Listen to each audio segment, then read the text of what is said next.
Hi my families, இன்றைக்கி என்ன recipe செய்ய போகிறோன்னா மைதா பிஸ்கட் செய்யலாம். ஈவினிங் ஸ்நாக்ஸ்க்கு டீ கூடலாம் சூப்பராக இருக்கும், டேஸ்ட்டாக இருக்கும். எனக்கு ரொம்ப பிடிக்கும், என் பசங்களுக்கும் ரொம்ப பிடிக்கும். அது இப்போ நான் உங்களுக்கு செஞ்சு காமிக்க போகிறேன். தேவையான பொருட்கள் பார்த்திங்கன்னா மைதா மாவு 2 கப்பு, 1 கப்பு வெள்ளை எள்ளு, சோம்பு, ஏலக்காய், சர்க்கரை, 1 கப்பு ரவை, ரொம்ப மெலிசாக இருக்கும் அந்த ரவை, சிரோட்டி ரவை 1 கப்பு, தேவையான அளவுக்கு நெய் சேர்த்துக்கலாம். இப்போ எப்படி செய்யலாம்னு பார்க்கலாம்.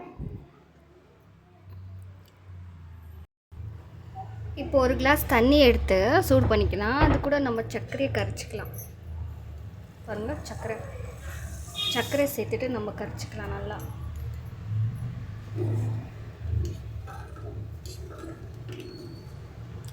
கொஞ்சம் அது மாவு பிசையும் போது நம்ம இந்த தண்ணியை சேர்த்து பிசைஞ்சிக்கலாம். நமக்கு எவ்வளோ ஸ்வீட் வேணுமோ பாருங்கள்.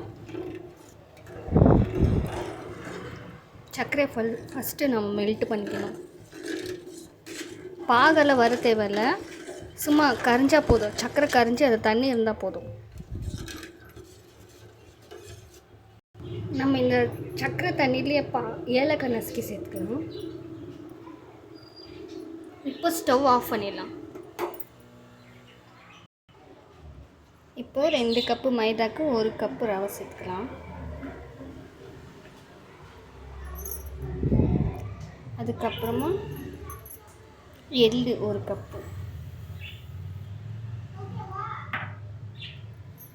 அதுக்கப்புறமா நம்ம சோம்பு எடுத்து வச்சுருந்தோம்ல, சோம்பு. இதெல்லாம் கையாலவே நம்ம பிசைஞ்சிக்கலாம். நல்லா மிக்ஸ் கொடுத்துக்கலாம். அதுக்கப்புறமா நம்ம நெய் எடுத்து வச்சுக்கணும். நெய் சேர்த்து நல்லா பிசைஞ்சிக்கலாம். பாருங்கள், இந்த அளவுக்கு பிசைஞ்சது. ஒரு 2 ஸ்பூன் நெய் சேர்த்துக்கலாம், போதும். நெய் சேர்த்துட்டு நல்லா பிசைஞ்சிக்கலாம், நல்லா டைட்டாக. நெய் எல்லாம் மிக்ஸ் ஆகணும், மாவோடு எல்லாம் கலந்து நல்லா மிக்ஸ் ஆகணும். அப்போ தான் அந்த கிறிஸ்பினஸ் கிடைக்கும். சாப்பிடும் போது அந்த நெய்யோட ஃப்ளேவர் நல்லாயிருக்கும். இப்போ தான் நம்ம சேனலை ஃபஸ்ட் டைம் பார்க்குறீங்கன்னா ப்ளீஸ் சப்ஸ்கிரைப் பண்ணிக்கிங்க. எங்கள் சின்ன சேனலுக்கும் சப்போர்ட் பண்ணுங்கள். பாருங்கள், இந்த அளவுக்கு இது ரொம்ப பிடிச்சா இப்படி வரணும். நல்லா பிசைஞ்சிக்கலாம். பாருங்கள், இந்த அளவுக்கு பிசைஞ்சால் போதும். இப்படி நம்ம டைட் பண்ணால் இப்படி நிற்கணும் உருண்டையாக. இந்த அளவுக்கு பிசைஞ்சால் போதும். இதுக்கப்புறமா நம்ம சர்க்கரை மெல்ட் பண்ணி வச்சுருந்தோம்ல, கரைச்சி வச்சுருந்தோம்ல, அதை சேர்த்து மாவு பிசைஞ்சிக்கலாம். சப்பாத்தி மாவு பாருங்கள், சர்க்கரை தண்ணி எவ்வளோ வேணுமோ பாருங்கள் சேர்த்துக்கணும்.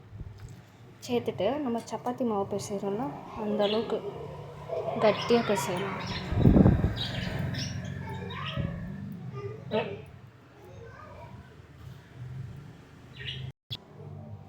இந்த அளவுக்கு சப்பாத்தி மாவு அளவுக்கு பிசைஞ்சால் போதும். இது 1/2 hour ஊறட்டும், ஒரு 20 minutes. நம்ம மூடி போட்டு அப்படியே வைக்குவோம். இப்படி ஷேப்பாக நம்ம உருட்டிக்கின்னு கட் பண்ணிக்கின்னு ஆயிலில் ஃப்ரை பண்ணி எடுத்துக்கலாம். நம்மளோட ரவை அண்ட் மைதா பிஸ்கட் ரெடி ஆகிடும். பாருங்கள், உங்களுக்கு இந்த மாதிரி ஸ்பூன் இருந்துச்சுன்னா இந்த மாதிரி ஷேப் கொடுக்கலாம்.